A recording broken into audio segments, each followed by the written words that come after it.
Sallallahu ala Muhammad, sallallahu alaihi wasallam, sallallahu ala Muhammad, sallallahu alaihi wasallam.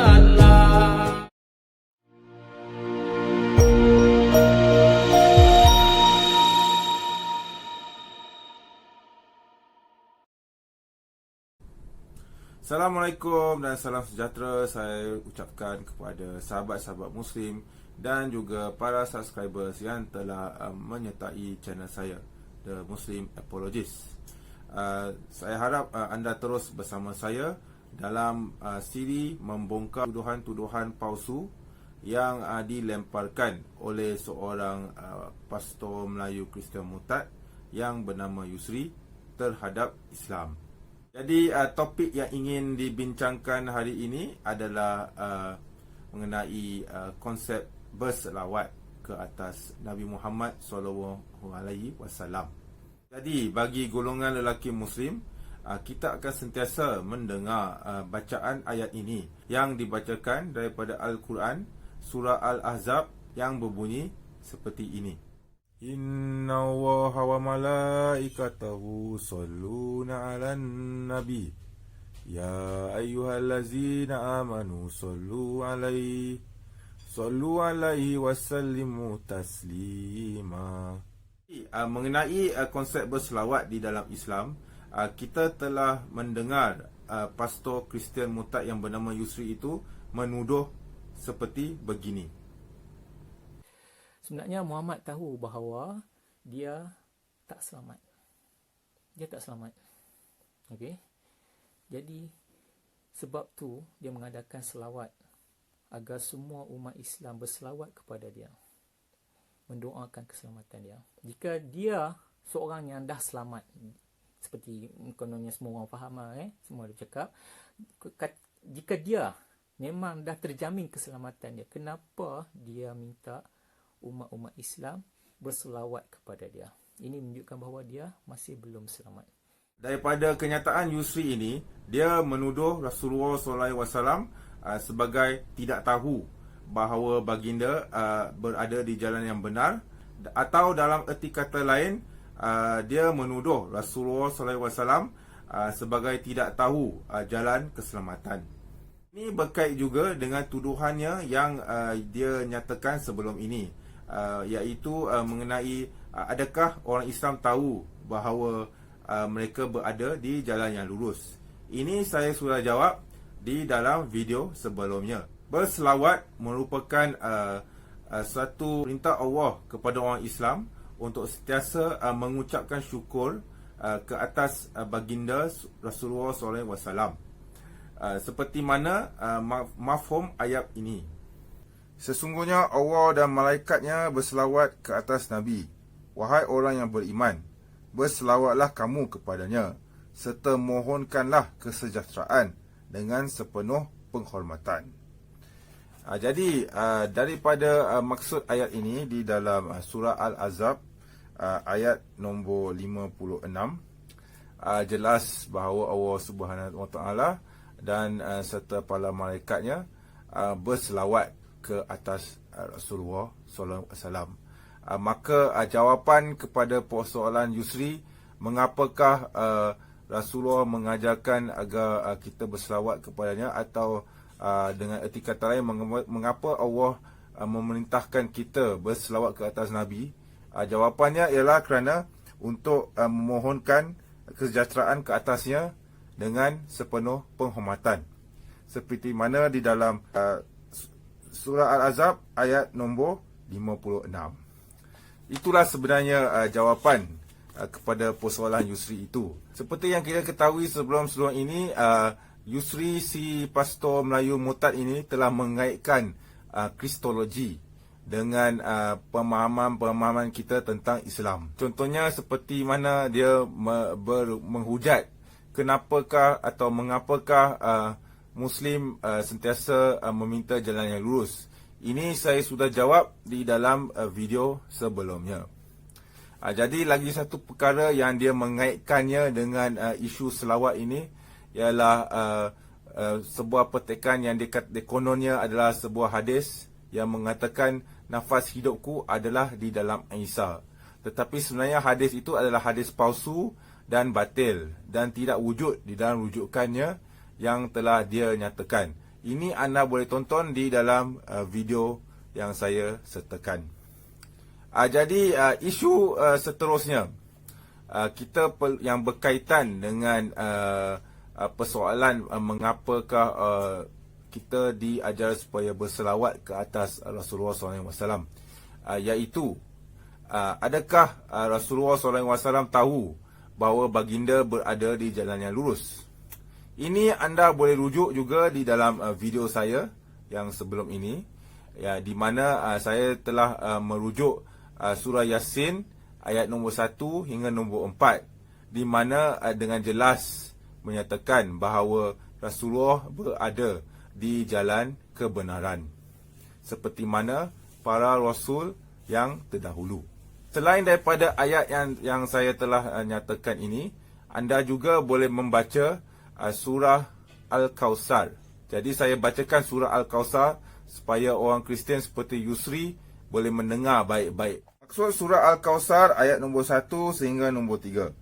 Sesungguhnya kami telah menggunakan kepadamu, wahai Muhammad, Al-Kawthar. Oleh itu, kerjakanlah sembahyang kerana Tuhanmu semata-mata, dan sembelihlah korban. Sesungguhnya orang yang bencikan engkau, dialah yang terputus dari rahmat Allah. Tamat terjemahan. Daripada petikan ayat-ayat di dalam surah Al-Kawthar ini, Allah telah menjanjikan sebuah tempat yang bernama Al-Kawthar kepada Rasulullah SAW. Apakah itu Al-Kawthar? Jika kita membaca tafsir daripada Ibn Kathir ataupun daripada Quturbi ataupun daripada Jalalain ataupun daripada Zamakhsyari dan sebagainya, kita akan mendapati bahawa para penafsir Al-Quran ini telah menyatakan dengan jelas bahawa Al-Kawthar itu adalah nama sebuah telaga, sesetengahnya mengatakan adalah sungai yang mengalir di dalam syurga, yang dikhususkan khas untuk Rasulullah SAW.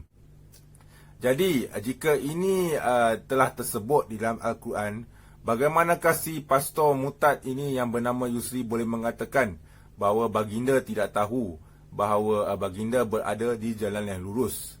Untuk apa Quran menjanjikan sebuah telaga ataupun sebuah sungai yang mengalir di dalam syurga yang khusus untuk Rasulullah SAW, sekiranya baginda tidak tahu bahawa baginda berada di jalan yang lurus?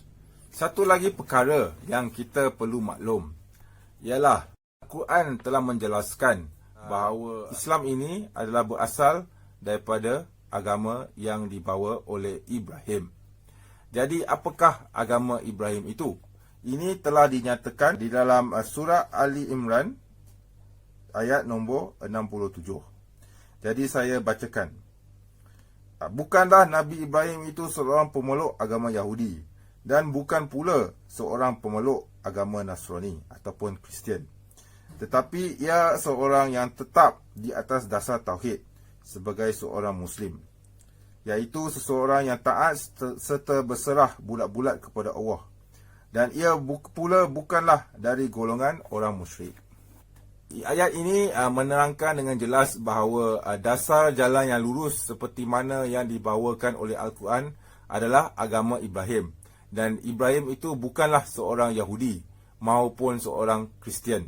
Tetapi baginda Ibrahim AS adalah seorang Muslim. Iaitu dari dalam bahasa Arab, Muslim itu bermaksud berserah diri sepenuhnya kepada Allah. Jadi dalam erti kata lain, untuk menjadi seorang yang berada di jalan yang lurus, maka kita perlu mengikut ajaran yang dibawa oleh Ibrahim dan menjadi seorang Muslim, iaitu taat sepenuhnya pada Allah dan bukannya menyembah seorang manusia bogel yang mati di kayu salib. Ayat yang telah saya maklumkan kepada sahabat-sahabat sekalian sudah cukup untuk menolak dakwaan Yusri. Jadi sekarang saya nak turn the tables.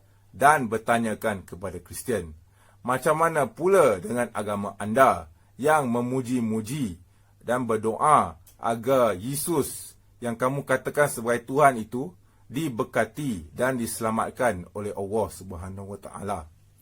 Tetapi yang kelakarnya, anda orang Kristian mendakwa bahawa Yesus itu adalah Tuhan.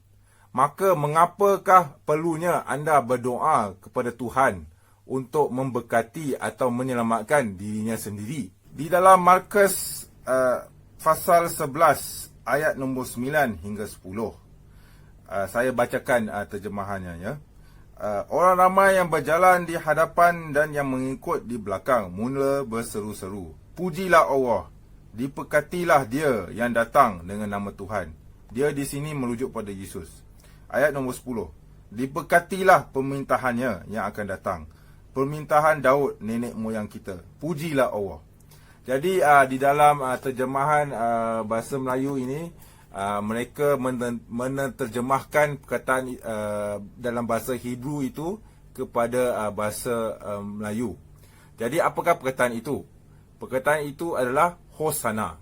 Perkataan Hosana ini bermaksud memberkati atau meminta keselamatan ke atas seseorang di dalam tradisi orang Yahudi. Jadi orang Kristian telah menggunakan perkataan Hosana ini untuk merujuk kepada Yesus. Dalam erti kata lain, apabila mereka mengatakan Hosana, itu bermaksud bahawa mereka sedang berselawat ke atas Yesus. Jadi agak pelik bagi orang Kristian untuk menghujat orang Islam dengan mengatakan bahawa mengapakah perlunya orang Islam berselawat ke atas Nabi junjungan besar Muhammad SAW. Sedangkan mereka melakukan perkara yang sama apabila mereka menjerit Hosana, Hosana. Hosana itu, mari kita lihat terjemahannya. Perkataan Hosana di dalam bahasa Ibrani bermaksud selamatkanlah atau berkatilah.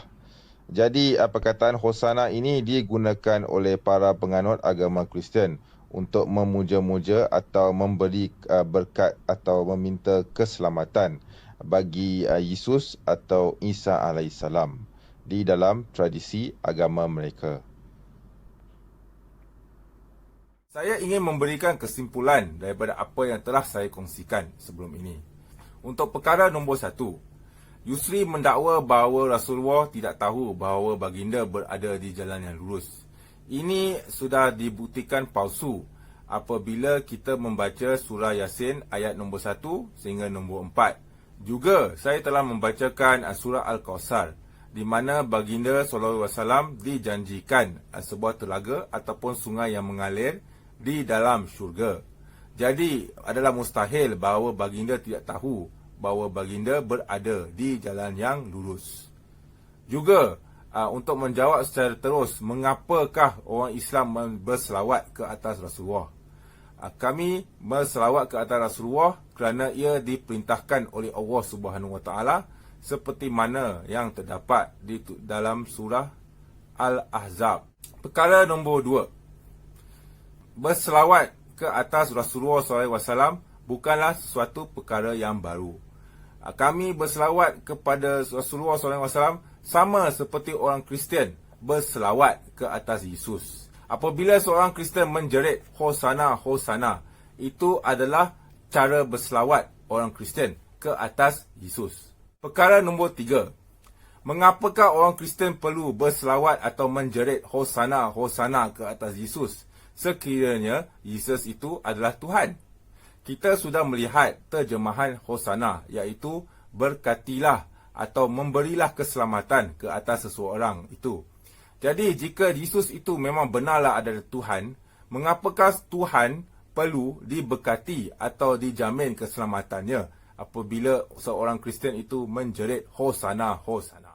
Jadi itulah persoalan yang perlu dijawab oleh orang Kristian, terutamanya si pastor Melayu Kristian murtad yang bernama Yusri. Saya harap mereka tidak lari daripada soalan ini dan berani menjawabnya. Inilah sahaja perkongsian saya untuk menjawab soalan yang telah dilontarkan oleh Yusri dan menjawab balik hujatannya ke atas Islam. Saya harap anda dapat manfaat daripadanya Sekiranya anda suka video ini, seperti biasa, silalah like video ini. Jika anda belum subscribe, silalah subscribe. Saya harap anda terus bersama saya di dalam video yang akan datang. Untuk makluman para subscriber saya tahu dan sedar bahawa Yusri telah mengeluarkan video baru yang menghentam dan menghujat Islam. Saya akan menjawabnya dalam masa yang terdekat. Kali lagi saya ingin meminta maaf kerana agak terlewat dalam mengeluarkan video. Jadi saya akan menjawab isu-isu yang dibawakan oleh Rusi di masa yang akan datang. Kerana menonton video saya ini, saya harap untuk berjumpa lagi di masa akan datang. Terima kasih. Assalamualaikum warahmatullahi wabarakatuh.